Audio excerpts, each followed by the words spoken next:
Would you be willing to like tell us just a little bit about your business and what you're hoping to get out of community? I have I have a couple rentals here in South Jersey, but this is something that I really wanted to get buttoned down, and it turns out, go figure, I'm terrible at sales. so, so no, I got a hold of Steve's program, and so there's a daily practice. Like, Okay. So you're mentioning having it become clear to you that you've got some work to do in terms of the sales department. What do you think? What aspect of sales do you think, if you've improved that part of it first, would cause you like the biggest return? Like if I fix this part of my sales process, my sales conversations, my questions, objection handling, whatever that is, if I fix this first, that would cause the biggest effect for my business versus everything else, if you had to think about it. I mean, a little bit of all of it, but where I am now is establishing a firm process. Like Okay. when I'm dealing with the folks and I'm like going through the scripts and all that, and it's like I guess just like internalizing like steps to take the people through. I guess because like I'll find times where it's like I'll get lost. Like just like all right, like where should I go? Like in like the midst of like rebuttals and objections and stuff like that. So I guess yeah, just really narrow it down. Okay.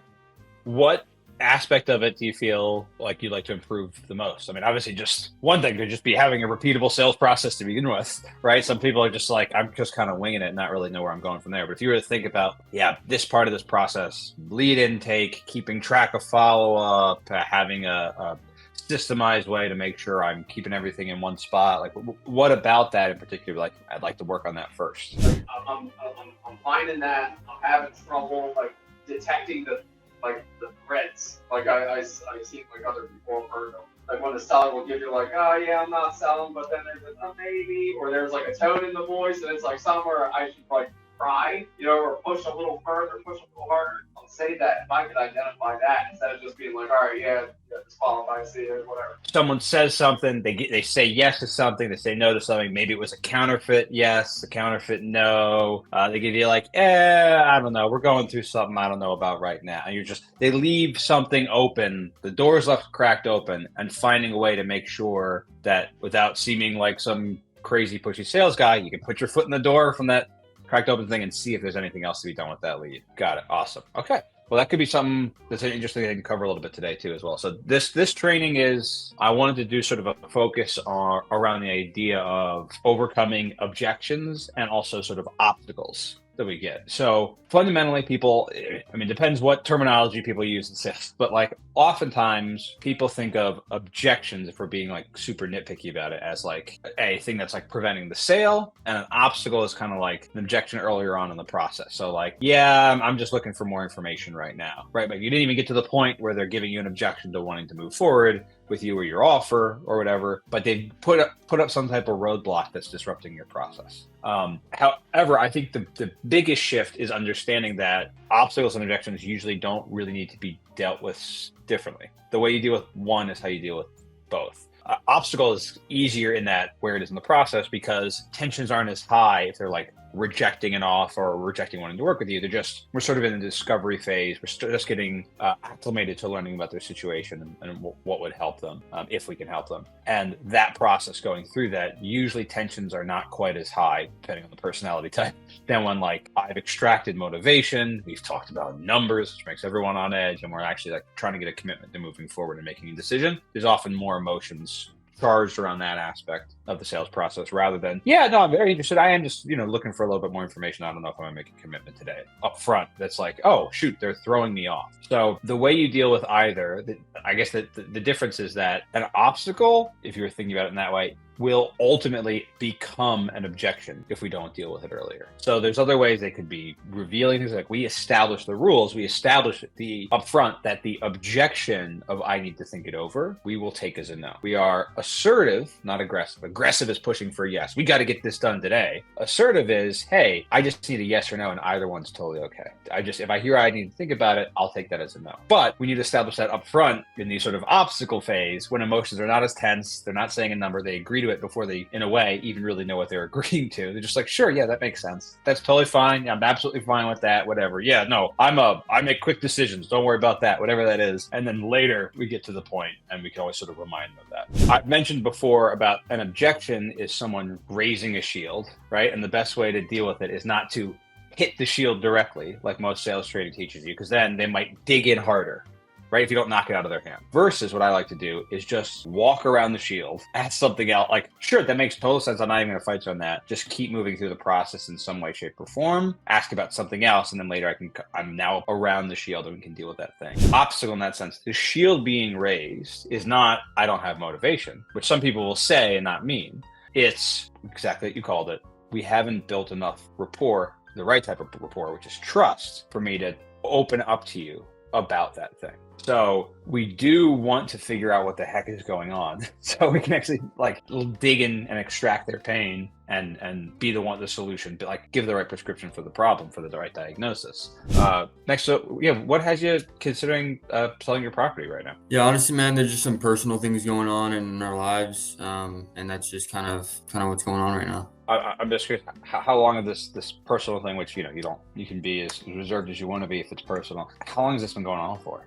This has been going on for about a year and a half by now. Gotcha. And is that how long you've been considering, or at least having a conversation about selling your home? Or what about the personal thing kicked off the process of like, hey, now we need to sell this home? Yeah, so it kind of just held up the process. Like we kind of wanted to have it done by a certain period of time. This thing happened with a family member, and things just didn't go as planned. When you say held up the process, it held up the process of selling your home? Yeah, it kind of held up the sequence of events that we were hoping to achieve. Gotcha. So you'd kind of just like... I'm not hitting it directly. What's that personal thing? I need you to tell me that for me to help you. Yeah. I'm like, you got a shield there. I respect your shield, but I still got to figure out what's going on behind it. So I'm just asking, like, hey, totally respect the personal thing. Let me act like I'm not going to touch that shield, walk around it. And now I'm asking you other questions in peripheral to that, which will hopefully eventually get something out of them that I can work with. I mean, depending on the situation, go towards like, hey, well, how long has that been going on? Would that kind of be your first initial inclination? Well, I definitely did. If I did do that, I did something that was very key, which is I acknowledged, because sometimes depending on the objection, yeah, exactly. Sometimes it's you totally want to step around it. Like, okay, not a problem. We'll come to that later because I know that. But because motivation is everything, I do need to find out more about this. So I want to stay close to it, but I want to make sure I give, rather than completely walk around, I'm like, hey, just letting you know, I'm not going to bother you. Don't worry about it. This is a personal thing. You can get as personal as you want. Like, last thing I want to do is make you uncomfortable. Like, put you at ease, make you feel like you trust that I'm not going to like push it in the process. If like a little bit like the doctor, snaps his gloves on and goes like, all right, drop your pants. It's like, and he's just like standing right there with his glove on. Like, that's nerve wracking. It was like, hey, we're going to step out of the room, give you 2 minutes, get changed. We'll come back. I will knock before we come back. That's a different process. So even though I'm still drop my pants down and I come back, the thing of like, you're standing there with the glove on being like, what's going on? Versus like, hey, I'm going to step out of the room. And so that approach there of, hey, don't worry, I'm going to step out of the room. This is a personal thing. Last thing I want to do is make you uncomfortable. Yeah. And I didn't feel like, from my perspective, didn't feel intrusive, like really at all. Like I left the room. Right. Yeah. If I had been like, well, what's personal about it? Ooh, right. Yeah, that's how you they will never trust you, because they just won't feel safe, right? They don't feel like they're saying, hey, this is a personal thing, as in I don't want to talk about this. That's code. We all know what that really means. It's not related to you. It's not related to the house. Totally respect it. Last thing I want to do is make you feel pressure to talk about something you don't want to talk about. That thing, how long has it been going on though, especially as it relates to the house? That's like a weird little tag. Like, it's like, and as it relates to the house, and they go like, well, does it relate to the house? Okay.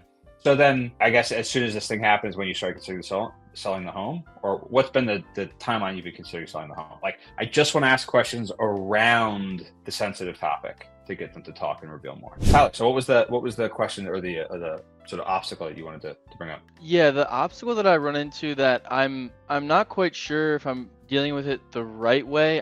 I feel like I've only been doing this for like 9 or 10 months. So I feel like I've gone through like I kind of get that objection. I used to spend a lot of time on it, and it's we're just collecting offers right now. Like we already have a couple. We're just trying to, get the most that we can. And then I think before I used to be like, okay, tell me about the house, all this other stuff. But now I'm like disqualifying a lot quicker because they don't sound like the right fit. And I just want to make sure there's no way to make sure, but I just want to deal with it thoroughly enough to wean them out and not immediately dismiss them. I know exactly what you mean. There's a key point about that, which is always worth reminding ourselves. It's worth like basically being a mantra at the start of every training, is that these homeowners will just lie to you sometimes too, right? So just know that sometimes they're just lying to you. They're not like, they might have tremendous pain. People are like, I'm in no rush to sell. It's like, I know you're about to go into foreclosure. Like, that's not true.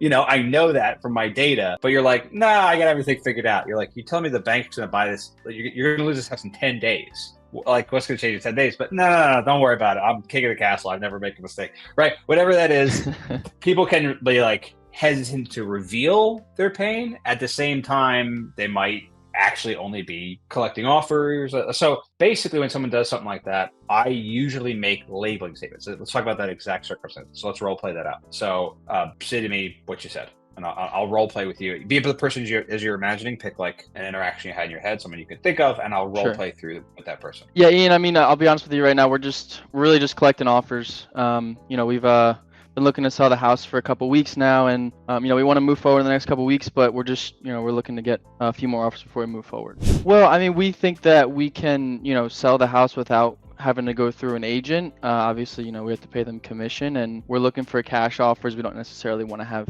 people just walking through our house, as it would be on the market. Got it. So it sounds like the aspect of having a real estate agent have a bunch of people showing your home to many, many clients, walking through your home, and then also having to pay commission for that service is not something you and your wife are interested in doing right now. Right. But also, we're not giving the house away. Of course. So at the same time, you want to make sure you're paid the very most amount of money. Yeah, exactly. Yeah, we don't want anybody to come in here and steal, a house that we've had for 15 years. Sure. Oh, well, yeah. No, last thing I would ever say is I would try and steal anyone's home.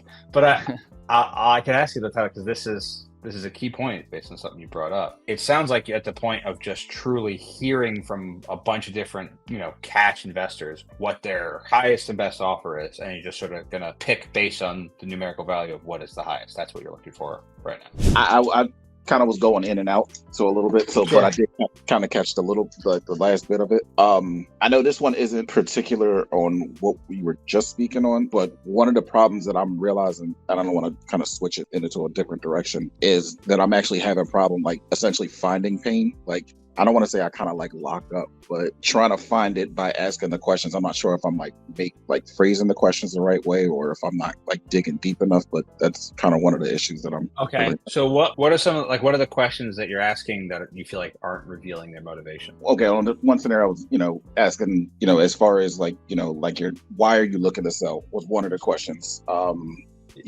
Like she said, she was looking to sell it for about a year. And then I said, well, just out of curiosity, why has it, like in the year process, like in the year time that you're, thinking about selling it, like what about, not what about that year make you sold it, but like, what makes you want to sell it now as opposed to the years that you've already had it? Like what's significant this year as opposed to last year? Yeah. So the way I would maybe phrase that, because it's a really good, that point is clear. I would want to be as concise as possible to give them as much room to talk. So it might be like, okay, well, so it's been on your mind for a year, and we're finally getting the chance to have this conversation. I guess what's changed since you first had that thought a year ago to right now that we're actually speaking? What's actually causing us to have this conversation, right? So rather than being like, what's changed for you in this year, we can position it being like, why are we having this conversation? It's like, because like, unless maybe you reached out to me last year and I missed the notification on my phone. No, I could be playful that way. Be like, no, it's just honestly what changed is X. But being able to reposition is a slightly different question. That's why, for instance, rather than say, if someone won't tell me what are you looking to walk away with? We're just looking for higher offers and we've been collecting ones, rather than going, if they don't want to give me that first number, obviously we can do the tactic of other cash like buyers nearby are paying between, or we can do the roundabout way to get to that same question, which is like, gotcha. So it sounds like you've been talking to some people and getting some offers. Yeah, I have. Gotcha. And they've just been way too low. Yeah, it's all been low ball offers. Got it. I guess how off was like the highest offer you heard that was a low ball offer from what you were hoping to hear? I'm asking a different question about price. I'm just asking what is how price wise, how off was what you heard from what you're hoping to hear? And I'd be like, I mean, the highest one, it was only about 15,000 off. Gotcha. And that was that offer was. And then when they tell me that, I can do basic math that what they want is 15,000 more than what they said. But they didn't want to reveal that directly because some people have a resistance to revealing the price. So if someone's like having trouble revealing motivation, that same approach applies to asking about paying that way. So rather than going, gotcha, oh, so you're not considering, like, you're just considering it. Why? Like, we're still hitting the same thing. They're resistant to wanting to reveal their motivation, right? Like, I'm going a roundabout way about what's changed for our conversation rather than what's changed for your home, because she clearly doesn't want to be super giving that kind of a broad of an answer. You run the risk of like, oh, I don't want to reveal my cards. Okay, I'll just ask, what suit are your cards? It's this and this. I don't want to tell you what the cards, I'll just tell you the suit. Okay, gotcha. And the top one, is it closer in number to, like, I just find different ways to get to the same information. All right, we're over time now. So hope this was valuable. As I always like to say, that like the best way to when you've got a new thing, and I know we brought up that idea of using timeline as a way to instigate urgency. In the general chat in the Discord, just like if you form like, hey, publicly, this was my takeaway from the training, it's the best way to actually internalize it and do it yourself, is to like not only have to write it down to new words, but put it out for other people to see. So something about the act of being like, this is what I got from this, and other people can see it, that like helps you actually apply it to your own conversation. So if you want to talk about what your takeaways are, the general chat in the Discord is absolutely the place to do it. So we'll wrap up here. I hope this was helpful. Take care, everyone. See you next week.